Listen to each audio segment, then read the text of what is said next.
காவிரி நிலப்பரப்பில் நின்று கொண்டு இந்த தண்ணீர் மாநாட்டை நடத்தி கொண்டிருக்கிறோம். ஏறக்குறைய 30 ஆண்டுகளுக்கு மேலாக காவிரியிலே தண்ணீர் கட்டு நாம் போராட வேண்டிய நிலைக்கு தள்ளப்பட்டிருக்கிறோம். மத்தியில் காங்கிரஸ் ஆண்டாலும் சரி, பாரதிய ஜனதா ஆண்டாலும் சரி, மாநிலத்தை திமுக ஆண்டாலும் சரி, அதிமுக ஆண்டாலும் சரி, ஒருபோதும் காவிரியிலே தண்ணி வராது. நாம் தண்ணீர் கட்டு போராடினோம் என்றால் கர்நாடகாவில் வாழக்கூடிய தமிழர்களை துரைத்து துரைத்து அடிப்பார். நாம் எந்த போராட்டம் செஞ்சாலும் சரி தண்ணி தர மாட்டான். உச்ச நீதிமன்றமே சொன்னாலும் சரி, காவிரி மேலாண்மை வாரியம் உத்தரவிட்டாலும் சரி, காவிரி நடுவமன்றம் சொன்னாலும் சரி, ஒருபோதும் காவிரியிலே தண்ணி தர மாட்டான். முப்போகம் விளைஞ்ச இந்த காவிரி படுகை இன்னைக்கு ஒரு போகத்துக்கு வெளியிலாம் நிக்குது. ஒரு காலத்துல வறட்சி மாவட்டம் அப்படின்னா ராமநாதபுரம், சிவகங்கை, விருதுநகர் சொல்லப்பட்டுச்சு. ஆனா தமிழ்நாட்டில் இன்னைக்கு 28 மாவட்டங்கள் வறட்சி மாவட்டம் ஆயிடுச்சு. 28 மாவட்டங்கள். குடிக்கிற தண்ணிக்கு தட்டுப்பாடு. காவிரியின் கடைமடை பகுதி வரை தண்ணிக்காக அல்லாட வேண்டிய நிலைக்கு தள்ளிட்டேன். என் அன்பு சொந்தங்களே, தமிழ்நாட்டில் வறட்சியான மாவட்டம் என்று வர்ணிக்கப்படக்கூடிய ராமநாதபுரத்தில் பெய்யக்கூடிய மழையில ஒரு விழுக்காடு கூட பெறாத Dubai, Qatar, Oman, Saudi Arabia போன்ற அரபு நாடுகள் தண்ணீரை பெற்றுட்டாங்க. நம்ம ஊர்ல மழைக்காலம்னு ஒரு காலம் இருக்கு. ஆனா துபாயில மழைக்காலம்னு ஒரு காலம் இல்ல. சவுதி அரேபியாவில் ஆறே இல்ல. ஆறுகளே இல்லாத நாடு சவுதி அரேபியா. ஆனா என்றைக்காவது அந்த அரபு நாட்டில் தண்ணீர் தட்டுப்பாடு, தண்ணீர் பற்றாக்குறை இந்த செய்தியை கேள்விப்பட்டது உண்டா? ஒருபோதும் இல்லை. இத்தனைக்கும் அங்க மக்களாட்சி நடக்கல, மன்னராட்சி நடக்குது. அங்க தேர்தல் கிடையாது, அரசியல் கிடையாது, கட்சி கிடையாது. மன்னன் ஆள்றான், துபாயை ஷேக் ஆள்றான். ஒரு மன்னன் ஆள்கிற போது அந்த மன்னனுக்கு கிடைச்சா போதும், குடும்பத்துக்கு கிடைச்சா போதும், உறவு கிடைச்சா போதும் நினைக்கல. கடைக்கோடி வரை நீரை தட்டுப்பாடு இல்லாது கொண்டு போய் சேர்க்கிறேன். அங்க மழை பொழிவு இல்ல, கடல் வளம் இருக்கு. கடல் தண்ணியை சுத்திகரிச்சு தன் மக்களுக்கு கொடுத்துறேன்.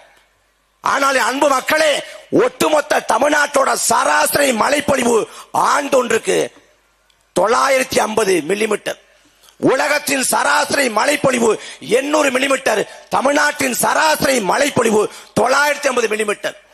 அந்த மழைநீரை ஏரிகள், குளங்கள், குட்டைகள் என்று வெட்டி சேமிச்சிருந்தாலே முப்போகம் விவசாயம் செய்ய முடியும். எந்த காலத்திலும் தண்ணீர் தட்டுப்பாடு இல்லாது வாழ முடியும். இதே காவிரி படுகையை சோழ மன்னர்கள் ஆண்டார்கள். அந்த சோழ மன்னன் காவிரியை கொண்டாடி தீர்த்தான்.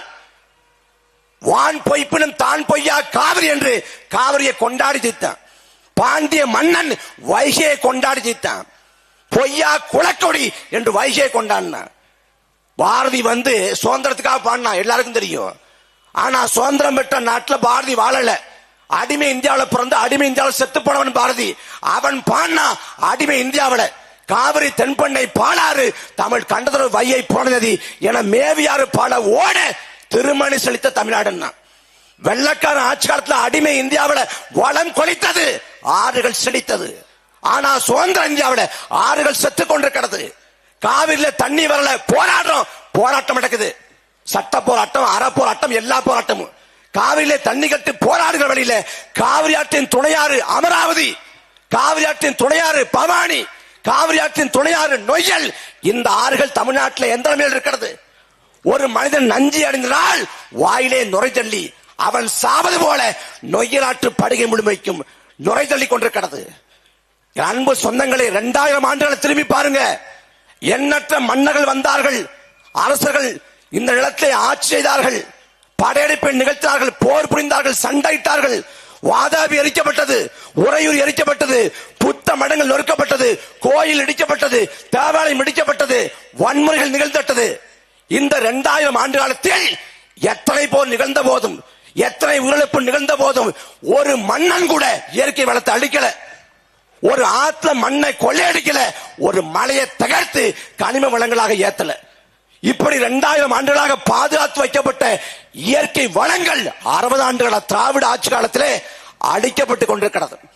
அழிவின் விளிம்பில் இருக்கிற அன்னை தமிழினம் மீண்டு எழுவதற்கு வரலாறு ஒரு கடைசி வாய்ப்பை கொடுத்திருக்கிறது. பெருந்தலைவர் காமராசர் 9 ஆண்டுகளும் ஆட்சியை கொடுத்தார், பொற்கால ஆட்சி. அந்த ஆட்சியை கவியரசு கண்ணதாசன் காலத்தின் கடைசி காலம் ஒரு முறை கடைசியாக கழுவிட்டு இருக்கிறது. அதே போல வரலாற்றின் கடைசி வாய்ப்பு நாம் தமிழர் கட்சி. இந்த மண்ணை மக்களை மீட்க கடைசி தருணம் இதுதான். அதனால வரக்கூடிய 2026 சட்டமன்ற தேர்தல் களம் திராவிட நரிகளுக்கும் தமிழ் தேசிய புலிகளுக்குமானது. இதுல குறுக்க அணில் வந்தாலும் சரிதான், ஓநாய் வந்தாலும் சரிதான், நாய் அடி பேயடி அடிப்போம். எங்கள் முழக்கம் ஒண்ணுதான், எதிரிகளை துரோகிகளை களத்தில் வீழ்த்துவோம், உதிரிகளை போரிகளை களத்துக்கு முன்பே வீழ்த்துவோம். நன்றி, வணக்கம்.